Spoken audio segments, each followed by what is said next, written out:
Hello students, अभी हम लोग ट्रिग्नोमेट्री का स्टडी कर रहे हैं और ट्रिग्नोमेट्री में ट्रांसफॉर्मेशन फॉर्मूले से रिलेटेड प्रॉब्लम को हम लोग सॉल्व कर रहे हैं। अभी आप देख रहे होंगे बोर्ड पर जो दो क्वेश्चन डिस्प्ले हो रहा है ये भी ट्रांसफॉर्मेशन फॉर्मूले से रिलेटेड है। हाँ, ऐसी संभावना बनती है जो मैंने प्रीवियस में भी बोला था कि ये भले ही ट्रांसफॉर्मेशन फॉर्मूले का प्रॉब्लम हो बट इसमें हो सकता है कि कंपाउंड एंगल का भी फॉर्मूला यूज हो, इसमें मल्टीपल का भी यूज हो, इसमें सब मल्टीपल का भी यूज हो और इसमें बेसिक फंडामेंटल फॉर्मूले भी यूज हो ट्रिग्नोमेट्री का। अभी जो आप फर्स्ट प्रॉब्लम देख रहे हैं ये बहुत ही इंपॉर्टेंट है। इस प्रॉब्लम को आप बहुत सारे कॉम्पिटिटिव एग्जाम में देखेंगे कि ऐसे क्वेश्चंस पूछे जाते हैं। इसमें अल्फा और बीटा दो रूट हैं और कौन से इक्वेशन का? इस इक्वेशन का। अब ये नहीं समझना है कि अल्फा और बीटा अगर दो रूट है तो हमेशा क्वाड्रेटिक इक्वेशन का ही होगा, ये जरूरी नहीं होता है। तो अल्फा और बीटा दो रूट है इस इक्वेशन का जो ट्रिग्नोमेट्रिक इक्वेशन है। तो पहले इसको हम लिखते हैं given alpha and beta are the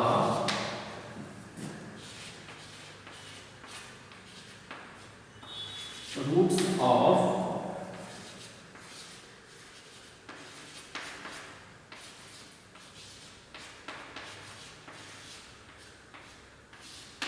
this. Alpha और बीटा जो है इस ट्रिग्नोमेट्रिक इक्वेशन का रूट्स है, तो अल्फा और बीटा दोनों इसे सेटिस्फाई करेगा। क्या करेगा? इसे सेटिस्फाई करेगा। सेटिस्फाई करने का मतलब ये होता है कि जब हम उसमें पुट करेंगे तो LHS और RHS इक्वल होगा। इस कॉन्सेप्ट से आप पहले से परिचित हैं कि अगर हम ये कहें कि अल्फा किसी इक्वेशन का रूट है तो अल्फा उस इक्वेशन को सेटिस्फाई करेगा। तो यहाँ थीटा वेरिएबल है। थीटा क्या है? यहाँ पर वेरिएबल है, यानी थीटा के जगह पर हम इसमें अल्फा पुट कर देंगे और एक बार हम थीटा के जगह पर इसमें बीटा पुट कर देंगे। क्यों? क्योंकि उसका रूट है।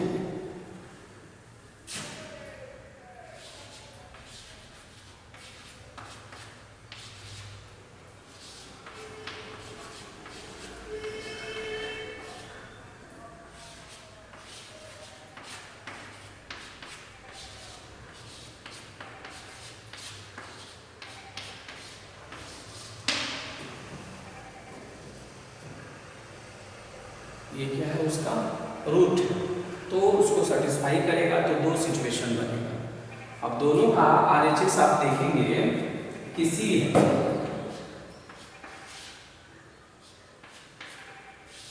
दोनों का RHS क्या है?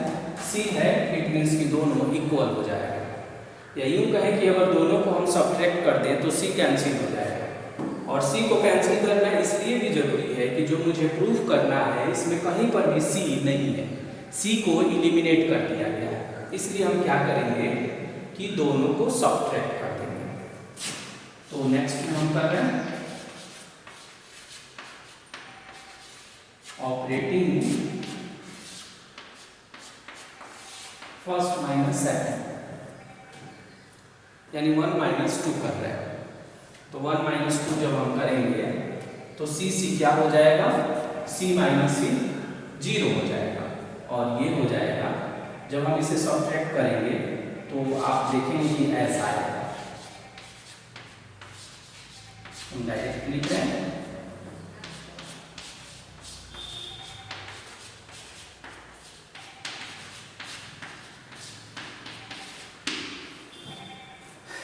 कुछ ऐसा सिचुएशन आएगा।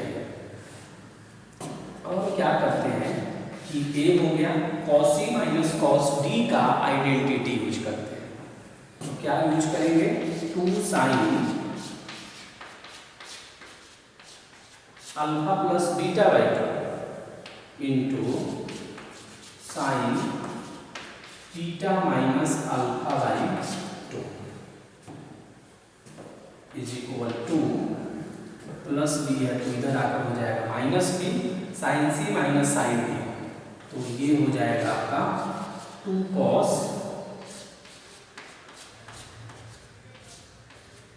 c plus d by 2 into sign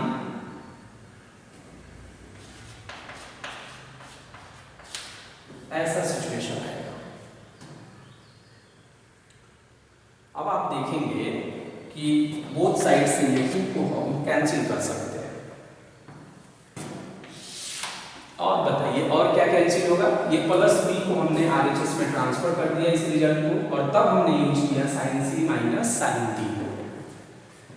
अब देखेंगे कि इसमें जो है माइनस का कॉमन करेंगे आरएचएस वाले में, तो माइनस का अगर कॉमन करें तो ये बीटा माइनस अल्फा बाई 2 हो जाएगा। और साइन में जानते होंगे कि एंगल अगर नेगेटिव है तो वो माइनस बाहर आ जाता है, तो इसे बना देगा प्लस। तो हम क्या करते हैं, इसमें से माइनस कॉमन करके और इसे हम प्लस बना देते हैं ताकि हम उसे कैंसिल कर पाएं। तो ए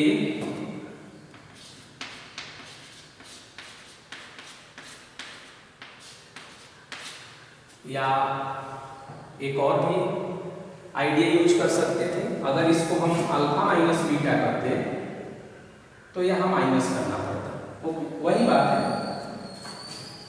तो क्यों नहीं हम इसे ही कर देते हैं, यहाँ पर हम माइनस कर देते हैं और इसे कर देते हैं हम अल्फा माइनस बीटा बाई 2। ऐसा भी आप पढ़े होंगे कि cos c minus cos d को हम 2 तरीके से लिख सकते हैं। एक लिख सकते हैं 2 sine alpha plus beta by 2 into sign beta minus alpha by 2, और एक ऐसे लिख सकते हैं। ओके, अब इससे क्या होगा कि ये माइनस से माइनस भी कट जाएगा और फिर ये दोनों भी कैंसिल हो जाएगा अगर ये दोनों 0 के इक्वल नहीं है तो। ऐसा करने से क्या होगा, एक स्टेप जो है नहीं लिखना पड़ेगा। अब यहाँ आएगा b cos alpha plus beta by 2। अब देखेंगे कि sine alpha plus beta by 2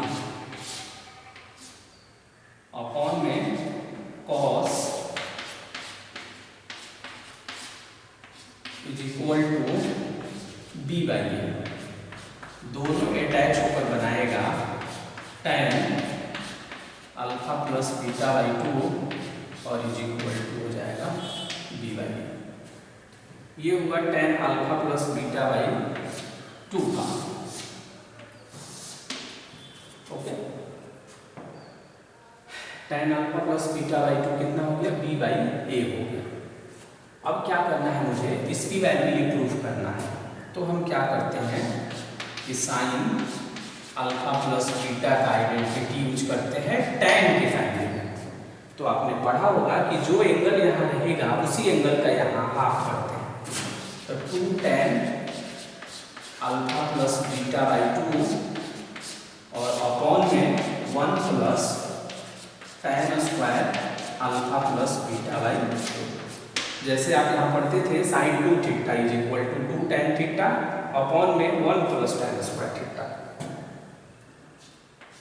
तो हो गया 2 और tan alpha plus beta by 2 जो है ये हो गया b अपॉन a और 1 plus b square by a square.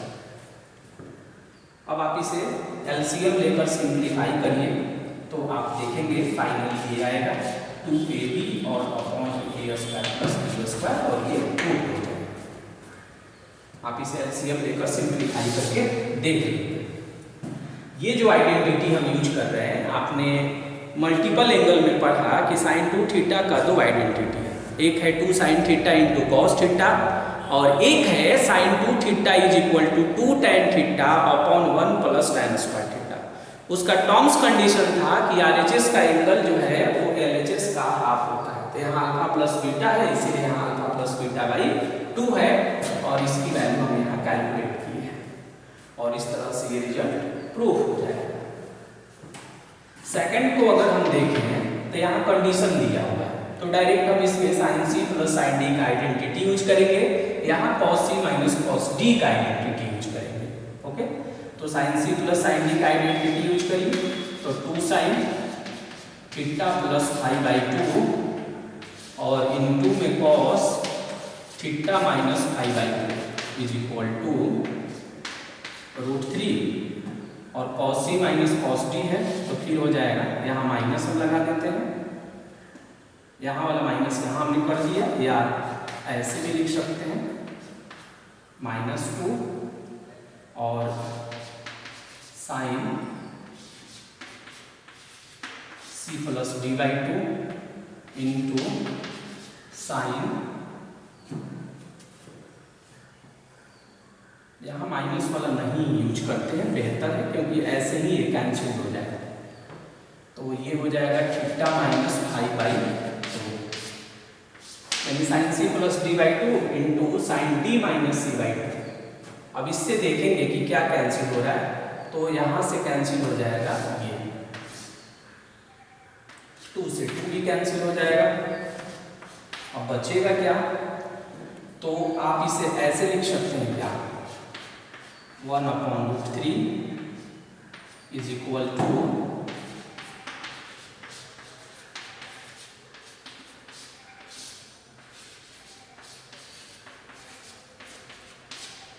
तो कितना आएगा ये tan theta minus phi by 2 और 1/√3 का वैल्यू बताइए कितना होगा, तो 1/√3 का वैल्यू होगा tan 30 डिग्री। अगर हम एक्यूट एंगल में देखें तो ऐसा नहीं है कि सिर्फ tan 30 डिग्री की वैल्यू ही 1/√3 होती है, बट अभी हम एक्यूट एंगल में स्टडी कर रहे हैं 0 से 90 में। इसे हम ऐसे भी लिख सकते हैं tan π/6, दोनों साइड से tan रिमूव कर लेंगे तो theta minus phi by 2 is equal to π/6, और दूसरे लैंग्वेज में ये कहें कि theta minus phi is equal to π/3 होगा, 2 से 3 टाइम्स में कैंसिल हो जाएगा। अब हुआ कि अब मुझे इसको 0 प्रूफ करना है, इसको क्या प्रूफ करना है मुझे, 0, और यहाँ है साइन 3 थीटा और साइन 3 फाई, तो उसका LHS हम लेते हैं, तो बताइए उसका LHS अगर ले और उसमें आइडेंटिटी यूज करें तो कैसा होगा, sine c plus sine d, तो 2 sine 3 theta plus phi by 2 into में cos 3 into theta minus phi by 2 bracket close. ऐसा सिचुएशन है। अब देखिए थीटा माइनस फाई की वैल्यू कितनी है, π/3 है, तो थीटा माइनस फाई की वैल्यू जब यहाँ रखेंगे π/3 तो 3 से 3 कैंसिल होगा, तो बनेगा क्या, π/2 बनेगा। और आपको मालूम है कि cos π/2 का वैल्यू 0 होता है, और इसलिए ये रिजल्ट क्या हो जाएगा, 0 हो जाएगा।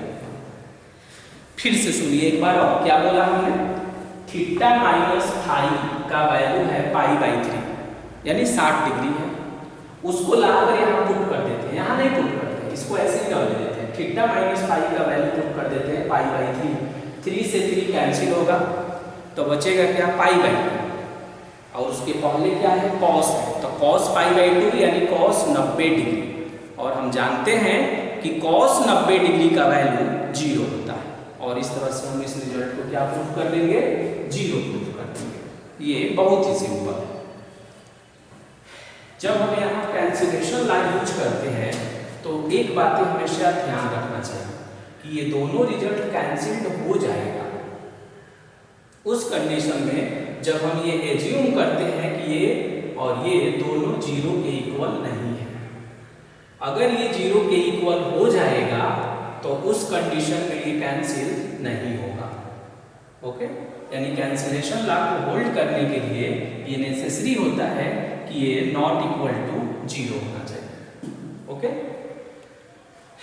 तो इस तरह से हमने क्वेश्चन 1 और क्वेश्चन 2 दोनों को हमने प्रूफ कर दिया, और इसमें आप देख रहे होंगे सारी चीज़ों का एक कंक्लूजन है कि जब तक मेरे पास आइडेंटिटी की अच्छी समझ नहीं होगी, हम ट्रिग्नोमेट्री के प्रॉब्लम को अटेम्प्ट नहीं कर पाएंगे सही डायरेक्शन में। ओके, तो सबसे पहले आप आइडेंटिटी अच्छे से लर्न करिए, बार बार उसे रिवीजन करिए, उसका डेरिवेशन देखिए, तब प्रॉब्लम को अटेम्प्ट करना बेस्ट होता है। ओके।